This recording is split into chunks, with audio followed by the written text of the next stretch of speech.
speed with everything that's happened over the weekend. Welcome to you, Sarah. Jones time. There you go. Yeah. Well, guys, we need to start with Carlton because they have continued to prove that they are genuine premiership contenders in 2011. The story of the day today, Matthew Cruiser. In his second game back since a serious knee injury, he had 24 touches, 2 goals and 7 tackles, and some exquisite touch work there to Chris Judd and Mark Murphy, who also was sensational. He had 29 touches, Murphy, and I think, Spud, the best and fairest battle between Judd and Murphy is becoming one of the more intriguing duels in the game. The Swannies kicked 6 goals late, and I think it probably flatters them, the scoreline at the end, but the Blues were simply awesome. It's their 7th win in 8 matches. They're sitting 3rd on the table, and Jason, are they closing the gap on the big two at the moment in Geelong and Collingwood? No doubt. Impressive. They put paid to Sydney very quickly. It was over very early. They did it without Jared Waite. They've got him to come back in. They're a genuine contender, Carlton. We're entitled to think Cruiser would be so influential in game number 2. You're entitled to think, you know, around 17, 18 before he got involved. But if that's going to be his level, then he's exactly what they needed. Absolutely. OK, well, Melbourne have enjoyed an extraordinary turnaround of form since Monday and that massacre on Queen's birthday, a 177-point turnaround in just 6 days. They got off to a great start. That man on screen there, Jack Watts, was incredibly influential. 24 touches and 3 goals. Spud, probably his best ever AFL game.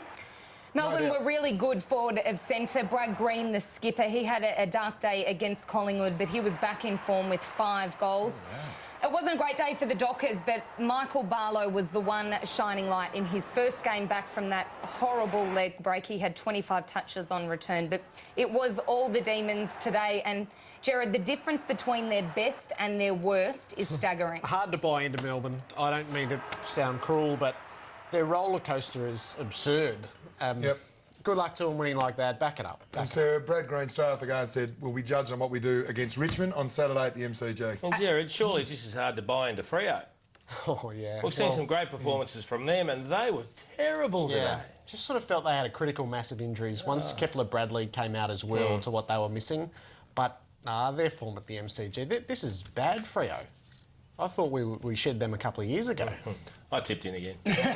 But what you said was exactly right, though. They play Richmond next week. Both teams sit on 22 points on the ladder and have been Jekyll and Hyde at various stages during the season. So it could be a beauty or it might be an anticlimax. We really don't know with those two teams. Well, last night we saw Geelong extend their unbeaten run at the very top of the table against St Kilda. And some really interesting scenes in the change rooms before the final siren. Jared, I want to get your thoughts on this. It's unusual. This was before the game was over. Ross Lyon going down and doing a little bit of whiteboard work. Well, it's definitely unusual because you have to think back, I suppose, to Malcolm Blight, and I think Neil Craig might have done it not too long ago, but Ross clearly wanted a message ready to go when the players got there. And as we understand it, he delivered it forcefully and briefly and then treated the door about the same way. But people are making an issue of it. I mean, the game was gone. Who cares if he goes down a little bit early?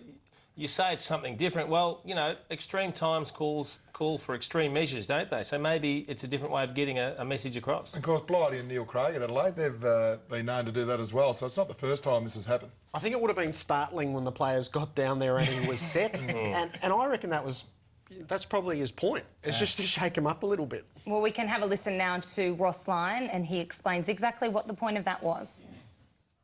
30 seconds to go or something. So I had the stats and I was walking down and just wanted some clear think time. The result, I think it's negligible and I think it's a non-issue. OK, to the match scores for the weekend, wrapping up all of the results. And Melbourne, as we saw, defeating Fremantle. Richmond with a win on the road against the Brisbane Lions. North Melbourne beating Essendon in an absolute ripper. And the West Coast Eagles just a short time ago defeating Port Adelaide. A few injuries out of the round. Never good to see. Jimmy Bartel with a pretty nasty concussion. The Bombers suffered a multitude of injuries, Jason, in that game against North Melbourne, and they were down a man quite early. And reports we're going to have a big day tomorrow with the match review panel. Jared, I know you're going to delve into this in more detail. Lance Franklin, there's some interesting analysis of this and just exactly what he can expect. The Hawks, of course, play the Bombers on Friday night.